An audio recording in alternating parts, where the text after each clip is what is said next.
नमस्कार, आप सभी का बहुत स्वागत है साधना न्यूज में और मैं हूं आपके साथ मनीष कुमार। मुख्यमंत्री डॉक्टर मोहन यादव ने शनिवार को समत्व भवन में कई विभागों की समीक्षा बैठक की। इसके बाद सामाजिक न्याय और दिव्यांगजन सशक्तिकरण विभाग द्वारा निर्मित सर्व सुविधा युक्त सशुल्क वृद्धाश्रम संध्या छाया का लोकार्पण किया। इस कार्यक्रम में मुख्यमंत्री राज्य स्तरीय स्पर्श मेला 2026 के विजेताओं को पुरस्कृत किया और सिंगल क्लिक के माध्यम से सामाजिक सुरक्षा पेंशन हितग्राहियों को 327 करोड़ की राशि अंतरित की है। देखिए हमारी खास रिपोर्ट।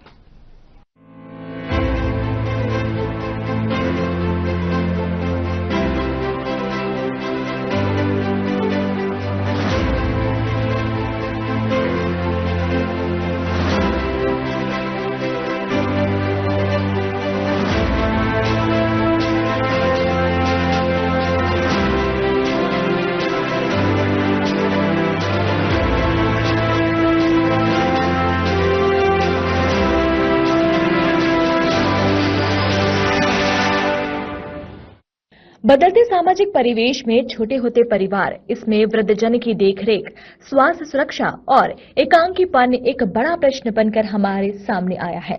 हमारे समाज और अपने आसपास ऐसे अनेक उदाहरण देखने या पढ़ने को मिल रहे हैं जिनमें बच्चे रोजगार की तलाश में मेट्रोपॉलिटन शहर में या विदेशों में चले गए हैं और उनके वृद्ध माता पिता घरों में एकांकी जीवन व्यतीत कर रहे हैं, जहां उनकी देखरेख करने वाला कोई नहीं है। आर्थिक संपन्नता होते हुए भी सामाजिक और पारिवारिक वातावरण से दूर रहने के लिए मजबूर है। ऐसे वरिष्ठ जनों के लिए सामाजिक न्याय दिव्यांगजन सशक्तिकरण विभाग द्वारा लगभग 24 करोड़ रुपए की लागत से भोपाल में बनाया पैट ओल्ड एज होम एक अभिनव प्रयोग के रूप में तैयार हुआ है। मुख्यमंत्री डॉक्टर मोहन यादव ने इसका विधिवत लोकार्पण किया। भोपाल में यह वृद्धाश्रम पत्रकार कॉलोनी लिंक रोड नंबर 3 पर स्थित है। यह 5 एकड़ से अधिक भूमि पर बना है। इसमें 12 सिंगल बेड, 22 डबल बेड और कुल 34 कमरे हैं। इसमें 56 वरिष्ठ जनों के रहने की उत्तम व्यवस्था है। भवन में वातानुकूलित कमरे, टीवी, फ्रिज, गर्म और ठंडा पानी, निजी बालकनी की व्यवस्था प्रत्येक रूम में की गई है। स्वास्थ्य सेवाएं, डॉक्टर परामर्श की सुविधा भी है। भवन में फिजियोथेरेपी सेंटर, आपातकालीन चिकित्सा सहायता सुविधा भी दी गई है। वरिष्ठ जनों के मनोरंजन और लाइब्रेरी, ओपन मेज, डाइनिंग हॉल और वरिष्ठ जनों के लिए विशेष रूप से डिजाइन यहां किया गया पाथवे भी है। प्रत्येक कमरे में अटैच बाथरूम और कई सुविधाएं इस रूम में दी गई है। आश्रम में सुरक्षा के भी व्यापक इंतजाम किए गए हैं। संध्या छाया के संचालन में सामाजिक भागीदारी करते हुए सेवा भारती मध्य भारत को इसके संचालन का जिम्मा 2 वर्षों के लिए दिया गया है। वृद्धाश्रम में रहने वाले वरिष्ठ जन को प्रति माह कमरे के आकार के अनुसार पृथक राशि भी देनी होगी। इसके अतिरिक्त प्रदेश में सामाजिक न्याय विभाग द्वारा 83 वृद्धाश्रम संचालित किए जा रहे हैं। इनमें अभी 2300 वृद्धजन निवासरत है। ये सभी रहवासियों को निःशुल्क रहने, भोजन, कपड़े, स्वास्थ्य सुविधाएं उपलब्ध कराते हैं। इसके बावजूद आर्थिक रूप से संपन्न वरिष्ठ जनों के लिए ये पैट ओल्ड एज होम एक अभिनव पहल है। राज्य सरकार की मंशा भविष्य में पीपीपी मॉडल पर सशुल्क वृद्धाश्रम करने की भी है। इसके लिए राज्य सरकार नवीन नीति बनाने पर लगातार काम कर रही है। आयोजनों के साथ आज का ये जो आयोजन, एक तरफ पेड ओल्ड होम, खास करके हम वृद्धजनों के लिए सामाजिक जो हमारा उत्तरदायित्व है उसका समाज कल्याण विभाग ने बहुत अच्छे भवन का लोकार्पण कराया। जोरदार अभिनंदन करें इस नाते से। समाज के प्रति हमारा उत्तरदायित्व और हमारे लोगों के लिए सब सर्व सुविधा युक्त सेवा भारती के माध्यम से भवन का लोकार्पण आज ही के अवसर पर दिव्यांगजन स्पर्श मेला 2026 के विविध प्रकार के पुरस्कारों का वितरण, सिंगल क्लिक के माध्यम से पेंशन वितरण लगभग 450 करोड़ की, इस पूरे आयोजन के लिए कार्यक्रम की अध्यक्षता कर रहे माननीय मंत्री नारायण सिंह कुशवाहा जी, माननीय विधायक भगवान दास सबनानी जी, माननीय हमारे नगर निगम के अध्यक्ष जी किशन सूर्यवंशी जी, मंच पर ही मौजूद समस्त अतिथिगण और आप सबको नमस्कार करता हूं, आपका अभिनंदन करता हूं। एक अच्छे देवी कार्य की तरह हम सब यहाँ इस आयोजन का साक्षी बने। 2-3 कारण से इस विभाग का अत्यंत महत्व भी है और ये हमारे लिए आज के समय में और महत्व की इस नाते से भी यशस्वी प्रधानमंत्री ने भारत को सब तरह से सब क्षेत्रों में लगातार आगे बढ़ाने का जो बीड़ा उठाया है, ऐसे समय में जब हमारे अपने देश के अंदर विकास के पर्याय का मतलब केवल इंफ्रास्ट्रक्चर नहीं, हमारी अंदर की भावनाओं के आधार पर देश की पहचान हजारों साल से सनातन संस्कृति में तो चींटी से भी प्रेम करने की हमको प्रेरणा दी गई। ऐसे समय में हमारे इस स्वजनों के साथ किसी कारण से वह अपने स्वयं के आवास या परिवार से अगर दूर हैं, बच्चा कहीं बाहर है, किसी और स्थान पे है, ऐसे में हमारे बुजुर्ग हमारे साथ रहे और उनको परिवार का माहौल मिले, परिवार का वातावरण मिले। सच में मैं आज जब साइंटिस्ट है भाभा इंस्टीट्यूट में वो जो उनकी नौकरी थी, उन्होंने घर पे आने की मिठाई खिलाई तो मन गदगद हो गया। ऐसा लगा कि हाँ, हमारे बीच वास्तव में जिस बात की कमी थी वो उसकी पूर्ति हो गई। और सब श्रेणी के साथ अलग अलग प्रकार के सब प्रबंधन किए हैं। वृद्धाश्रम में जो आवश्यक है डॉक्टरों का इंतजाम, किचन भी बहुत अच्छा है, किचन गार्डन भी अच्छा है, बाकी व्यवस्थाओं के लिए खास करके पंचकर्म से लेकर तमाम चीजों को जोड़ करके अच्छी बढ़िया बिल्डिंग बनी। और जितने प्रकार से हो सकता सेवा भारती को मैं बधाई देना चाहूंगा, जिनके माध्यम से ये एक अच्छे काम की शुरुआत हो रही है। क्योंकि भवन बनाना, सरकार भवन तो बना दे, लेकिन व्यवस्थाओं के संचालन में वो ठीक से संचालित हो, इसकी भी आवश्यकता है। अब हम सब समझ सकते हैं इस बात को कि हमारे ही परिवार के बच्चे किसी भी कारण से कोई अस्थि बाधित, कोई दृष्टि बाधित, ये तो परमात्मा की लीला है। हमारे यहाँ तो अष्टावक्र के समय से इस शरीर के अंदर, शरीर के अलावा भी बौद्धिक क्षमता के बलबूते पर हर एक व्यक्ति के अपने अंदर सुनने, समझने की, देखने, जानने की क्षमता होती है। और ऐसे में कोई भी कारण से हमारे बच्चे अगर किसी बात की उनको आवश्यकता है तो वो हमारे प्रेम की आवश्यकता है। समाज प्रेम लुटाए, सरकार साथ खड़ी है। समाज कल्याण विभाग ने सब प्रकार से जोड़ करके सबके लिए अवसर दिया है। इसलिए माननीय प्रधानमंत्री ने तो दिव्यांग शब्द दिया, उपयोग किया है। वास्तव में ये पुराने समय में विभाग का नाम थोड़ा जो लेते थे तो अटकता था, लेकिन हमारे बीच आज के समय में उनके लिए भी अलग अलग प्रकार से विभाग ने बहुत अच्छी चिंता की। बच्चों को खेलने की भी चिंता की, अलग अलग प्रतियोगिता करे, उनको पुरस्कार दिए।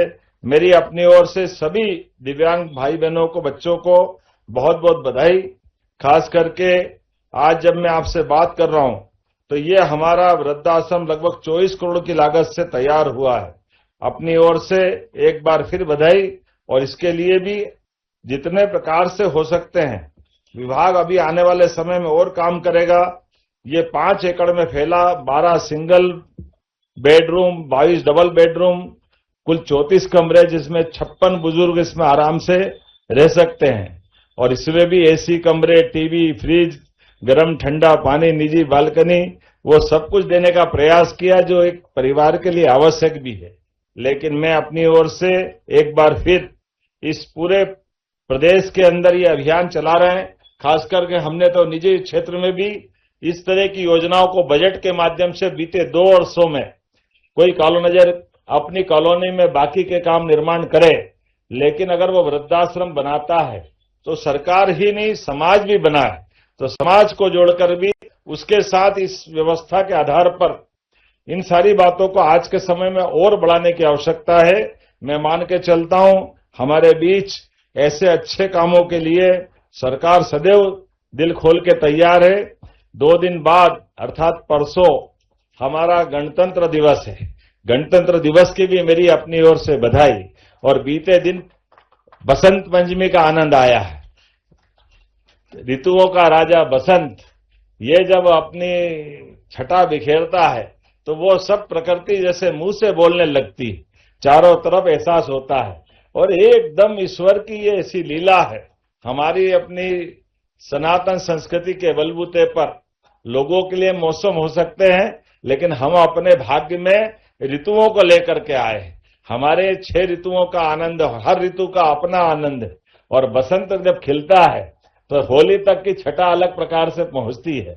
ये जो आनंद आता रंगों का, त्योहार के आगमन का, इसलिए कितना अच्छा लगता है। भगवान महाकाल के गाल पे भी कल गुलाल लगा और भगवान राम भी वहां अयोध्या में गुलाल से शुरुआत करके बसंत पंचमी का आनंद लेते हुए, परमात्मा की कृपा से बदलते दौर में जिस प्रकार का समय चल रहा है, हम सब सौभाग्यशाली हैं। यशस्वी प्रधानमंत्री के नेतृत्व में विरासत से विकास की ओर जब भारत बढ़ रहा है, मैं भी दावोस से लौट करके कल ही आया हूं और ये बात सही है कि आज के दौर में, बदलते समय में सभी सरकारें स्वस्थ प्रतिस्पर्धा में भारत सरकार के साथ कदम से कदम मिलाकर के विकास के लिए नए नए संकल्प लेके आगे बढ़ रही है। 3 सर्वाधिक तेज गति से विकास वाले राज्यों में मध्य प्रदेश का अपना स्थान भी है। हमें इस बात की प्रसन्नता है। दावोस के अंदर कौन से उद्योगपति, देश के हो या विदेश के, हर एक कोई मध्य प्रदेश और अपने देश के साथ जुड़ना चाहता है। और वो प्रतिनिधिमंडल भी पूरे दुनिया के 200 से ज्यादा देशों में सबसे बड़ा प्रतिनिधिमंडल अगर गया था तो मुझे खुशी है हमारे भारत का गया था। और भारत के प्रतिनिधिमंडल ने अलग अलग प्रकार से, कितने प्रकार से विचार होते और कितने प्रकार से काम होते हैं। मैं केवल एक उदाहरण देना चाहूंगा। नवकरणीय ऊर्जा, बिजली का उत्पादन। अब बिजली के उत्पादन के बिना तो सभी प्रकार की इंडस्ट्रियों पर प्रश्न चिन्ह लग जाता है, लेकिन अब दुनिया को समझ में आ रहा है कि प्रकृति के साथ ज्यादा छेड़छाड़ करना अच्छा नहीं। जो प्राकृतिक रूप से हो सकता है वो सब करिए। इसलिए बिजली भी कौन सी चाहिए, वो बिजली की शुद्धता पे भी आ गए। अभी तक तो थर्मल और उस पे जाते थे बड़े बड़े अलग प्रकार से, लेकिन अब कहा कि सोलर एनर्जी चाहिएगी। आजकल तो पंप स्टोरेज आ गया है, हवा के पंखे विंड एनर्जी पे भी आ रहे हैं। तो हमारे लिए सौभाग्य की बात है, मध्य प्रदेश के अंदर जब ये बात बताई गई कि मध्य प्रदेश के अंदर अपने द्वारा लगभग 8000 मेगावाट के 2 साल के अंदर हमने अपने संकल्प के आधार पर ठोस निर्णय लेते हुए बिजली का उत्पादन भी, जब हम बिजली की दर की बात कर रहे हैं तो मैं तो समझ रहा था कि देश में सबसे सस्ती बिजली उत्पादन करके डिस्कॉम कंपनी को, हमारी परचेसिंग से सेल के बीच की जो दूरी है वो 2 रुपए 20 पैसे सुन के पूरा विश्व चकित हो गया, क्योंकि पूरी दुनिया में 5 रुपए यूनिट से कम कहीं है ही नहीं। लेकिन हमारे यहाँ जो राज्य के अंदर ये बिजली से लगा करके सोलर की, और आने वाले समय में तो पंप स्टोरेज के भी बड़े बड़े प्रोजेक्ट आ रहे हैं।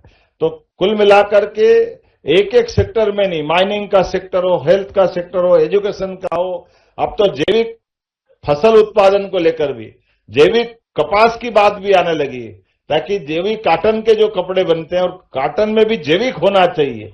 आजकल गया जमाना के रासायनिक खाद के बलबूते पर सब प्रकार की फसल का उत्पादन करो, बदलता दौर है। वाकई वापस उस समय में आए जब ये स्प्रे करके हमारे सारे जमीन के फसल उत्पादन के समय जितने भी जीवाणु थे उनको मारने में, स्प्रे करने में गौरव महसूस करते थे। अब वापस घूम के आ गए, पृथ्वी गोल है, वापस भारतीय संस्कृति तरफ घूम के आ रहे हैं। तो हम तो पहले से वहां बैठे थे। मुझे इस बात की प्रसन्नता, पूरे दुनिया में सबसे ज्यादा प्राकृतिक रूप से फसल का उत्पादन भारत में होता है और भारत में सबसे ज्यादा उत्पादन अपने मध्य प्रदेश के अंदर होता है। हमारे यहाँ श्री अन्न से लगा करके कपास तक, और कपास के अंदर भी सब प्रकार की वैरायटी है। मैं आज के इस अवसर पर पहले तो ये समाज कल्याण विभाग को बधाई देता हूं